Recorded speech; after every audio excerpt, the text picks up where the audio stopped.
Hi guys, welcome to Universe Tarot. आज हम कर रहे हैं नेक्स्ट वीक की जर्नल प्लस लव रीडिंग। अगर आप पहली बार आए हैं चैनल पे, please consider subscribing my channel and लौट के आए हो तो थैंक यू वेरी मच।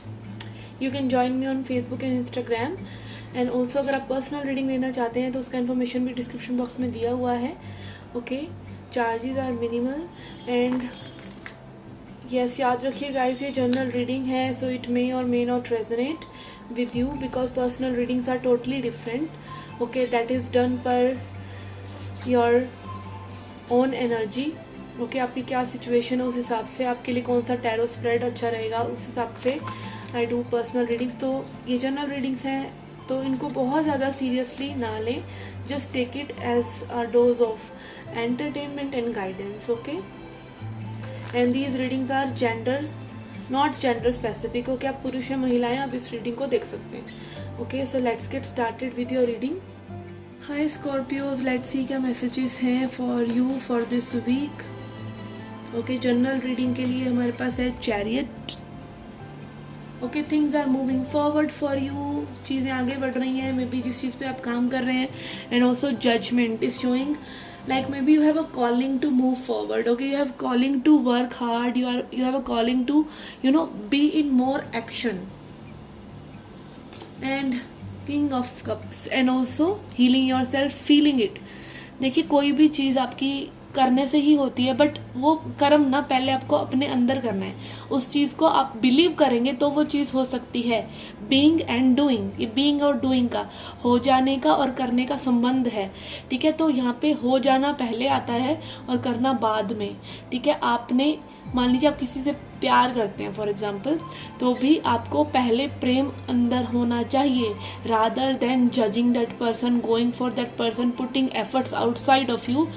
आप वो वाइब्रेशन अपनी जनरेट करेंगे पूरे दिल से। तो एंड ऑफ कोर्स उस मतलब ये नहीं कि किसी को मैनिफेस्ट करना है इसलिए वो वाइब्रेशन आपको जनरेट करनी है, इसीलिए क्योंकि आप एक प्यार भरे इंसान हैं। ठीक है, तो होना ज़रूरी है करने से पहले। तो मे बी यहाँ पे it can be like you are also manifesting something by being that thing. Maybe आप सक्सेस मैनिफेस्ट करें बिकॉज सक्सेस आपकी लाइफ में आ रही है। एंड सक्सेस इज हमेशा, सक्सेस क्या है? Success is fruit of the person you are. आप जो पर्सन बनते चले जा रहे हैं उसका परिणाम है सक्सेस। ठीक है, तो वो पर्सन बनने पे ध्यान दीजिए rather than going for the things.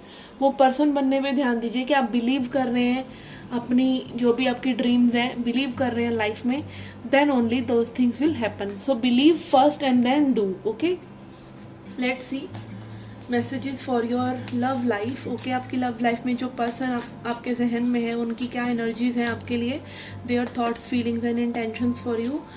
For thoughts we have knight of swords, काफ़ी केओस है इनके दिमाग में। मे बी फ्यूचर में क्या होगा, कैसे होगा, आप इनमें कितने इंटरेस्टेड हैं या नहीं, या फिर मे बी आपसे भागने की कोशिश कर रहे हैं। रनर एनर्जी भी मैं देख पा रही हूँ यहाँ पर। Okay, and then we have heart space में we have magician. Okay, feel बहुत अच्छा कर रहे हैं बट सोच में भी डर रहे हैं, और सोच के आड़े आकर लाइक ईगो और हर्ट की, माइंड और हर्ट की मतलब एक वो जो टिपिकल हमारा रहता है कि हमारा दिमाग में डराता रहता है और दिलों में कहता रहता है to go for the things we want.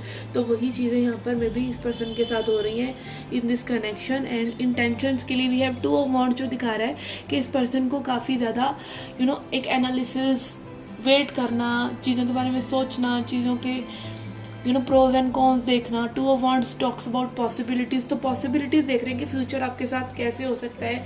Although इनका हर्ट स्पेस आपके लिए ओपन है बट माइंड से ये डर रहे हैं। ठीक है, माइंड में कहीं ना कहीं एक ट्रबल है इस पर्सन के मन में आपके लिए। Okay, let's see some healing messages.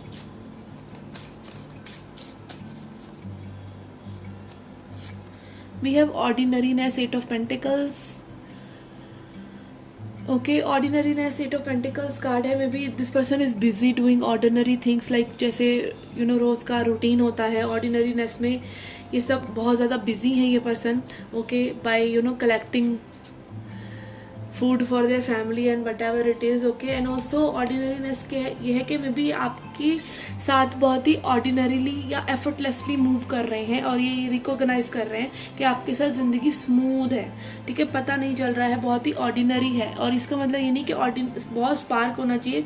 कई बार आप किसी के साथ बहुत ही एफर्टलेस होते हैं असल में प्यार वही होता है कि आप किसी को के साथ एफर्टलेस हैं, कि आपको भी वो पर्सन एक्सेप्ट कर रहे हैं एज यू आर, एंड आप उनको एक्सेप्ट कर रहे हैं एज दे आर. तो it is easy, love is easy, love is peace. But हम उसको कॉम्प्लिकेटेड बनाते हैं by going for wrong people at wrong time. Sometime time is wrong, sometime people are wrong. Okay, and then we have stress. Okay, stress. Okay, yes, यहाँ पे हो सकता है over thinking की वजह से, bye this energy, maybe this person is stressed sometimes, or it is becoming burdensome for them to not express what they are feeling. Okay, and then we have past lives. Okay, आप लोगों का एक past life patterns हो सकता है एक दूसरे से भागना. ओके, यस, बिकॉज देखिए सोलमेट और ट्विन फ्लेम्स और ये सब एनर्जीज जो है, एक्चुअली किसी से हमारा एनर्जी मैच हो रहा है, किसी के लिए हमारे दिल में प्यार आ रहा है, किसी के लिए नहीं आ रहा है. कोई बहुत अच्छा है फिर भी उसके लिए नहीं आ रहा है, कोई बहुत बुरा है फिर भी उसके लिए प्यार आ रहा है, क्योंकि एक्चुअली में ये कार्मिक लेसन्स हैं. ओके, पास्ट लाइफ के लोग बार बार आकर हमें वो लेसन्स देते हैं, हमें वो जगाते हैं.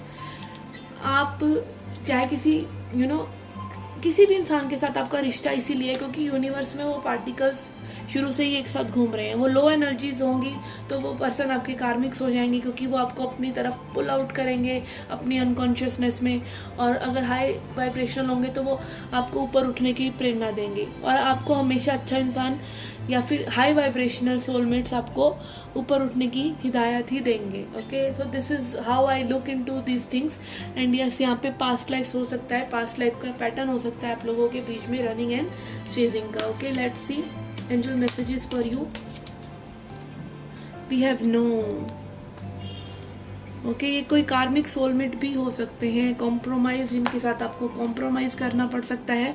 सो बी असर्टिव. ओके, अगेन जैसे मैंने आपकी जर्नल रीडिंग में कहा, अगर आपने जर्नल रीडिंग मिस करी है तो प्लीज़ वॉच इट. ओके, शुरू से इस रीडिंग को देखिए. उसमें मैंने बताया है कि क्यों ज़रूरी है पहले वो इमोशन को अपने भीतर लेके आना और फिर बाद में बाहर उसके लिए वर्क करना. अगर आप बाहर पहले वर्क करते हैं, इमोशन पहले लगा रहे हैं, थॉट बाद में आ रहा है, तो प्रॉब्लम हो जाती है. इसलिए सोच समझकर जो आपके लिए सही है, जो आपके लिए लॉन्ग टर्म के लिए बेनिफिशियल है, जो होना चाहिए, अगर आप इस सिचुएशन में नहीं भी होते तो आपके लिए क्या बनता था करना और क्या न्यूट्रल पर्सपेक्टिव है इस सिचुएशन का, उसके बारे में लॉजिकली सोचिए and then step into things. Okay, so yes, this was your reading, guys. I hope you liked it. I hope you enjoyed it. Do come back for more. Till then, take care, love and light.